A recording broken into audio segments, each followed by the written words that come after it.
আরবের একজন বিখ্যাত গায়িকা যখন একটি বিয়ের অনুষ্ঠানে গান গাইতে গিয়েছিলেন তখন তিনি দেখলেন সেখানে উপস্থিত নারীদের পা ছাগলের খুর পেঁচানো এবং বিকৃত। মুহূর্তেই তিনি বুঝতে পারলেন এটি কোনো সাধারণ বিয়ে নয় এবং তারা কেউ মানুষও নয়। এরপর ঘটল একটি ভয়ানক ও গা শিউরে ওঠার মতো ঘটনা।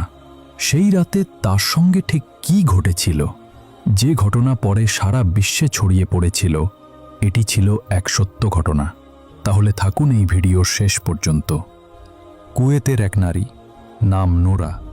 1997 সালের কথা। সেই সময় নোরা ছিল দেশের অন্যতম জনপ্রিয় এবং চাহিদা সম্পন্ন ওয়েডিং সিঙ্গার। তার কণ্ঠ ছিল মধুর মতো মিষ্টি, প্রশান্তিময় এবং শক্তিশালী। কনেরা স্বপ্ন দেখত তাদের বিয়েতে নোরার গান শোনার, দেশের সবচেয়ে ধনী পরিবারগুলোর অনুষ্ঠানে। এমনকি দেশের বাইরেও তার ডাক আসত। খ্যাতি তাকে এনে দিয়েছিল অঢেল সম্পদ, আরাম আর মানুষের ভালোবাসা। কিন্তু একটি পারফরমেন্স তার জীবনকে চিরতরে বদলে দেয়। সেটি ছিল তাদের ছুটির সপ্তাহ। নোরা এবং তার ৬ জন প্রতিভাবান নারী মিউজিশিয়ানের ব্যান্ডের জন্য এটি ছিল বহু প্রতীক্ষিত একটি বিরতি। একটানা পারফর্ম করে তারা সবাই ভীষণ ক্লান্ত ছিল এবং বিশ্রামের খুব প্রয়োজন ছিল। ঠিক তখনই ফোনটা বেজে ওঠে। ফোনের ওপাশের নারীটির কণ্ঠস্বর ছিল অদ্ভুত, শান্ত কিন্তু কেমন যেন হিমশীতল, স্বাভাবিকের চেয়ে কিছুটা আলাদা। তিনি নোরাকে অনুরোধ করলেন আজ রাতেই তার মেয়ের বিয়েতে গান গাওয়ার জন্য। নোরা ইতস্তত করল। সে বিনীতভাবে বলল, এটি আমাদের একমাত্র ছুটির সপ্তাহ। কিন্তু ওই নারী তাকে মাঝপথে থামিয়ে দিয়ে বললেন, তুমি যা চাইবে আমি তার দ্বিগুণ দেব। অফার করা টাকার অঙ্কটা ছিল অকল্পনীয়। নোরা ক্ষণিকের জন্য থমকে গেল। এত বড় অঙ্কের টাকা ফেরানো কঠিন ছিল। সে রাজি হয়ে গেল। দ্রুত সে তার ব্যান্ডের মেয়েদের ফোন করল। শুরুতে তারা রাজি ছিল না, প্রচণ্ড কাজের চাপে তারা ক্লান্ত ছিল। কিন্তু যখন তারা পেমেন্টের কথা শুনল, তাদের মতো বদলে গেল। বিশ্রাম পরে নেওয়া যাবে। তারা তাদের বাদ্যযন্ত্র গুছিয়ে গাড়িতে উঠল এবং রাতের আঁধারে বেরিয়ে পড়ল। গাড়িতে যাওয়ার সময় নোরার মনের ভেতর এক অজানা শঙ্কা দানা বাঁধতে শুরু করল। একটা অস্বস্তি, সন্দেহের এক চাপা ফিসফিসানি। কিন্তু সে কিছুই বলল না। মনের এই অনুভূতিকে উপেক্ষা করল। তাদের দেওয়া ঠিকানাটি খুঁজে পাওয়া ছিল বেশ কঠিন। জায়গাটি ছিল একদম নির্জন, যেন লোকচক্ষুর আড়ালে লুকিয়ে থাকতে চায়। অনেক খোঁজাখুঁজির পর অবশেষে তারা সেখানে পৌঁছাল। সামনে তারা যা দেখল তা ছিল এক বিশাল ও জাঁকজমকপূর্ণ ভিলা। আলোয় ঝলমল করছে পুরো বাড়ি। ভেতরে মানুষের ভিড়, বাইরে অনেক গাড়ি পার্ক করা। ভেতর থেকে গানের সুর ভেসে আসছে আর অন্ধকারে সাজসজ্জাগুলো জল করছে। যে নারী নোরাকে ফোন করেছিলেন তিনি দরজায় এসে তাদের স্বাগত জানালেন। নোরা তার কণ্ঠস্বর শুনেই চিনতে পারল। কিন্তু যখন ওই নারী স্বাগত জানাতে নোরার গালে চুমো খেলেন, নোরা শিউরে উঠল। ওই নারীর ত্বক ছিল পাথরের মতো শক্ত ও খসখসে। তার পোশাকও ছিল অদ্ভুত, যেন অন্য কোনো যুগের। কিন্তু অভদ্রতা হবে ভেবে নোরা কিছুই বলল না। তাদেরকে একটি ঘরে নিয়ে যাওয়া হলো তৈরি হওয়ার জন্য। সেখানকার আসবাবপত্রগুলো ছিল ধুলোমাখা ও পুরনো, কিন্তু তারা কাজের দিকেই মনোযোগ দিল। নোরা ও তার ব্যান্ড তৈরি হয়ে পারফরমেন্সের পোশাক পরে স্টেজে উঠল। যেইমাত্র নোরা গান শুরু করল, দলে দলে মানুষ হলরুমে প্রবেশ করতে শুরু করল। মহিলারা হাসছে, হাততালি দিচ্ছে, নাচছে। কানায় কানায় পূর্ণ হয়ে গেল হলরুম। চারদিকের পরিবেশ হয়ে উঠল উন্মাতাল। লোকেরা তাদের প্রশংসা করতে লাগল, গালে চুমু খেয়ে ধন্যবাদ জানাতে লাগল এমন জাদুকরী রাতের জন্য। কিন্তু সময় গড়ানোর সাথে সাথে পরিবেশটা কেমন যেন অস্বাভাবিক মনে হতে লাগল। ঘরটা ক্রমশ অসহ্য রকমের গরম হয়ে উঠছিল। বিরতির সময় ব্যান্ডের একজন সদস্য নোরার দিকে ঝুঁকে ফিসফিস করে বলল, তুমি কি খেয়াল করেছ ওদের ত্বক, কেমন খসখসে, আর ওদের শরীর আগুনের মতো গরম। নোরা নিজেও সেটা খেয়াল করেছিল, কিন্তু সে চাইল না দলের মধ্যে আতঙ্ক ছড়িয়ে পড়ুক। সে শান্তভাবে বলল, উত্তেজনার কারণে এমন হচ্ছে, ওরা অনেক নাচছে তো, চলো কাজে ফোকাস করি। তারা আবার স্টেজে ফিরে গেল, কিন্তু এবার নাচগুলো হয়ে উঠল পাগলামির মতো। বুনো সেই নারীদের নড়াচড়া আর মানুষের মতো মনে হচ্ছিল না। তারা অদ্ভুত ঝাঁকুনি দিয়ে নড়াচড়া করছিল। আর ঠিক তখনই স্টেজে থাকা একটি মেয়ে আঁতকে উঠল। ওদের পা, ওগুলো মানুষের পা নয়। কারো পা ছাগলের খুরের মতো, কারো পা আবার অস্বাভাবিকভাবে বাঁকানো। ব্যান্ডের সদস্যরা ভয়ে একে অপরের দিকে তাকালো। তাদের হাত কাঁপতে শুরু করল, কণ্ঠস্বর কেঁপে উঠল। কিন্তু নোরা শক্ত রইল। সে তাদের চোখের দিকে তাকিয়ে আরও জোরে গান গাইতে লাগল। ইশারায় বোঝালো, থামবে না, সব স্বাভাবিক আছে এমন ভান করো। কিন্তু শেষ রক্ষা হলো না। ব্যান্ডের একজন সদস্য পারফর্ম করতে করতেই অজ্ঞান হয়ে মেঝেতে লুটিয়ে পড়ল। পুরো দলের মধ্যে আগুনের মতো আতঙ্ক ছড়িয়ে পড়ল।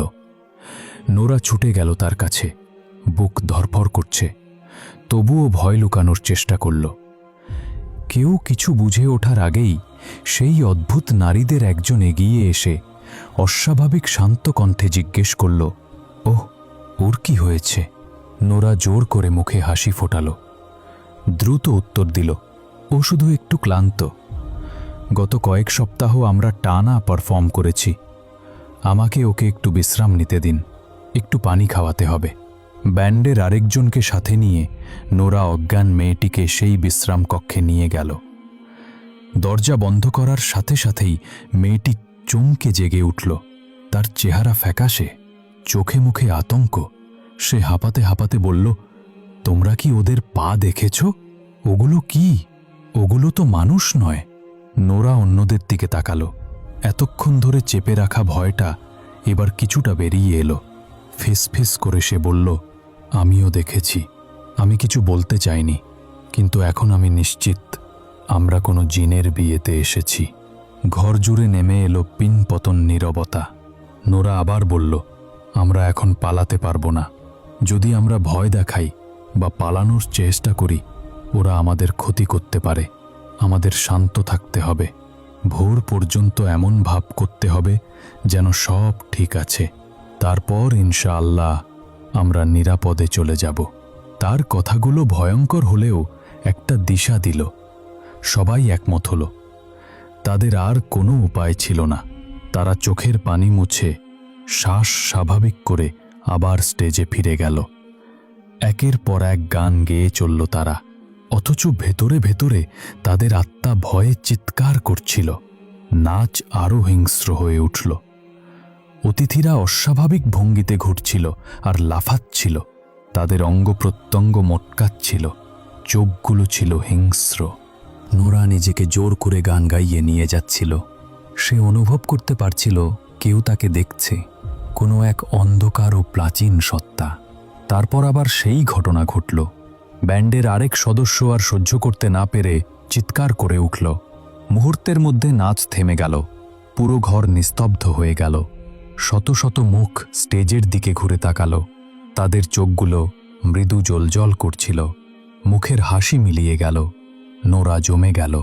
সেই মুহূর্তে সে হৃদয়ের গভীর থেকে আল্লাহর কাছে নিঃশব্দে প্রার্থনা করল, ইয়া আল্লাহ, যদি তুমি আমাকে এই বিপদ থেকে উদ্ধার করো, আমি কসম করছি আর কখনো গান গাইব না। আমি আমার জীবন বদলে ফেলব, শুধু আমাদের বাঁচাও। আর ঠিক তখনই আসমান থেকে রহমতের মতো ফজরের আজানের ধ্বনি ভেসে এলো। আজানের আওয়াজ কানে পৌঁছানোর সাথে সাথেই সবকিছু বদলে গেল। ভিলার আলোগুলো একবার কেঁপে উঠে নিভে গেল। অন্ধকারে ডুবে গেল পুরো ঘর। আর চোখের পলকে সমস্ত অতিথি উধাও হয়ে গেল। কোনো পায়ের শব্দ নেই, কোনো গলার আওয়াজ নেই, কিচ্ছু নেই, শুধুই নীরবতা। ব্যান্ডের সদস্যরা আর অপেক্ষা করল না। তারা তাদের বাদ্যযন্ত্র আঁকড়ে ধরে রাতের অন্ধকারে ছুটে পালালো। বুক তাদের হাঁপড়ের মতো ওঠানামা করছে। বাইরে রাতের বাতাস ছিল শান্ত ও শীতল, যেন কিছুই ঘটেনি। তখনই তারা একজন বৃদ্ধ মানুষকে দেখতে পেল, যিনি ফজরের নামাজের জন্য ধীর পায়ে কাছের মসজিদের দিকে যাচ্ছিলেন। প্রথমে তারা তাকেও তাদের দলের একজন ভেবেছিল, কিন্তু যখন তিনি আতঙ্কিত নারীদের দলটিকে ওই বাড়ি থেকে ছুটে আসতে দেখলেন, তিনি বিস্ময়ে জমে গেলেন। হতভম্ব হয়ে জিজ্ঞেস করলেন, আপনারা এখানে কি করছেন? ওই জায়গা থেকে কেন আসছেন? ওই জায়গা থেকে কেন আসছেন? নোরা কোনো মতে শ্বাস নিয়ে বলল, আমরা এইমাত্র ওই বাড়ির একটা বিয়েতে গান গেয়ে আসছি। এবং সে পেছনের দিকে ইশারা করল। বৃদ্ধ লোকটি আরও বিভ্রান্ত হয়ে গেলেন। কোন বিয়ে? ওই বাড়ি তো গত 10 বছর ধরে পরিত্যক্ত, কেউ ওই বাড়ির কাছেও যায় না। লোকে বলে ওটা ভুতুড়ে, রাতে ওখান থেকে চিৎকারের শব্দ শোনা যায়। নোরা ঘুরে তাকালো। কিছুক্ষণ আগেও যা আলো, গান আর মানুষে পরিপূর্ণ এক জাঁকজমকপূর্ণ ভিলা মনে হচ্ছিল, এখন তা শুধুই এক ধ্বংসস্তূপ। নোরা জমে গেল, পেছনের ক্ষয়ে যাওয়া বাড়িটির দিকে তাকিয়ে রইল। এই সেই জায়গা যেখানে কয়েক ঘন্টা আগে সে ঢুকেছিল, ভেবেছিল এটি এক সুন্দর আনন্দোচ্ছল ভিলা। কিন্তু এখন সেই মায়াজাল সরে যাওয়ার পর মনে হচ্ছে যেন বহু বছর ধরে সেখানে কোনো মানুষের পা পড়েনি। জানালা ভাঙা, দেয়ালে ফাটল, আগাছায় ভরা পথঘাট, প্রতি কোণায় জমে আছে ধুলো। সত্যটা অস্বীকার করার কোনো উপায় নেই। তারা সত্যিই এক জিনের বিয়েতে পারফর্ম করেছে। মসজিদের সেই বৃদ্ধ মাথা নেড়ে বললেন, মানুষ অনেক দিন আগেই ওই বাড়ি এড়িয়ে চলে। ওটা ভুতুড়ে হিসেবে পরিচিত, কেউ সেখানে পা ফেলার সাহস করে না। রাতের সেই বিভীষিকা এবার তাদের পুরোপুরি গ্রাস করল। নোরা ও তার দল তখনও কাঁপছে। বৃদ্ধ মানুষটিকে ধন্যবাদ জানিয়ে সেখান থেকে চলে গেল। নীরবতায় তারা বাড়ির পথ ধরল। কেউ একটি কথাও বলল না, কারো সাহস হল না। কয়েকদিন পর নোরা চুপচাপ বসেছিল। সেই রাতের দৃশ্য তাকে তাড়া করে ফিরছিল। সেই খসখসে ত্বক, ছাগলের খুরের মতো পা, আর সেই ফিসফিসানি, গান থামিও না, তোমার কণ্ঠ আমার খুব প্রিয়। সেই সপ্তাহেই সে চিরতরে গান ছেড়ে দিল। সব শো বাতিল করল, বাদ্যযন্ত্র বিক্রি করে দিল। সে নামাজ শুরু করল, সিজদায় পড়ে কাঁদল, উমরা করল, তারপর হজ। তার জীবন স্টেজের আলো থেকে সরে এসে এক ঐশ্বরিক আলোর দিকে ধাবিত হল। যখন তাকে জিজ্ঞেস করা হতো কেন সে গান ছেড়ে দিয়েছে, সে শুধু বলতো, আমি একবার তাদের জন্য গান গেয়েছিলাম যারা মানুষ ছিল না, এবং আল্লাহ আমাকে বাঁচিয়েছেন। এটি কেবল একটি ভূতের গল্প নয়, এটি আমাদের চারপাশে বিচরণকারী এক অদৃশ্য জগতের রিমাইন্ডার। চকচক করলেই সব দরজা আলোর দিকে যায় না, সব আমন্ত্রণ মানুষের কাছ থেকে আসে না। নিজেকে কোরআন, জিকির ও দুয়া দিয়ে সুরক্ষিত রাখুন, এবং কখনো ভুলবেন না, ফেরেশতাদের মতোই জিনদেরও অস্তিত্ব আছে। কেউ ভালো, কেউ বা নয়। নোরার গল্পই তার প্রমাণ। আপনি যত গহীনেই তলিয়ে যান না কেন, আল্লাহর দিকে ফিরে আসার জন্য কখনোই দেরি হয়ে যায়নি।